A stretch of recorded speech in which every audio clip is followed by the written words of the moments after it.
Sunday அன்றைக்கி ஒரு 3 மணிக்கு மேலே செம்ம காற்று, கரண்ட்டு போயிடுச்சு. என்ன இது இவ்வளோ காற்றடிக்குதுன்னு வந்து பார்த்தா ரோடில் இருக்க ஒரு குப்பை கூட இல்லைங்க. மொத்த குப்பையும் பறந்து வந்து நம்ம வீட்டு பக்கத்தில் தான் இருக்கோம். அவ்வளோ காற்று. கொஞ்ச நேரத்துலேயே வந்து துளி துளியாக சாரல் மாதிரி போட்டுச்சு. ஆனால் மழை வரும்னு பார்த்தோம், மழை வரவே இல்லை.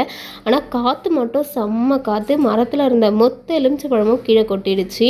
சரி, அதெல்லாம் எடுத்து வச்சுட்டு ஈவினிங் சந்தைக்கு போகலாம். எப்போவுமே சண்டே சந்தைக்கு போவோமா, போனதுமே இந்த கிளைமேட்டுக்கு வந்து அங்கே போனதும் தூரல் ஸ்டார்ட் ஆகிடுச்சு. சரின்னு நம்ம சுண்டல் வாங்கி சாப்பிட்லான்னு சொல்லிட்டு நின்றுட்டு இருந்தோம். அங்கேயுமே செம்ம கூட்டம்.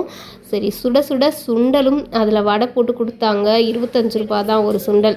சரி, வாங்கி சுண்டலை சாப்பிட்டுட்டு அதுக்கப்புறமா நம்ம ஷாப்பிங்கை ஸ்டார்ட் பண்ணலாம் அப்படின்னு சொல்லிட்டு காய்கறி வந்து பொறுமையாக வாங்கலாம் அப்படின்ட்டு ஃபஸ்ட்டு சுண்டல் போய் வாங்கி சாப்பிட்டோம். போன வாரமே நான் சுண்டல் சாப்பிட்ணுன்னு போனேன், ஆனால் கடையே இல்லை.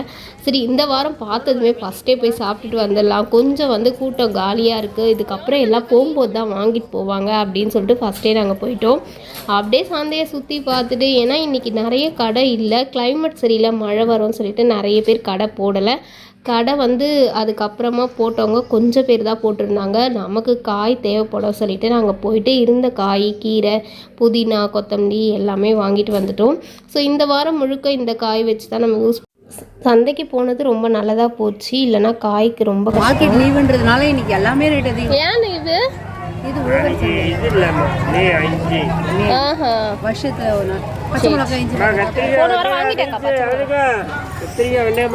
நல்ல வேலை, நாளைக்கு வேறு மார்க்கெட் ஃபுல்லாக லீவாக, அதனால் காய்கறி ஒரு கடை கூட இருக்காது சொன்னாங்க. நாங்கள் இன்றைக்கே சந்தைக்கு வந்தது நல்லதாக போச்சு. மழையாக இருந்தாலும் பரவாயில்லன்னு போய் காயெல்லாம் வாங்கிட்டு வந்துட்டோம்.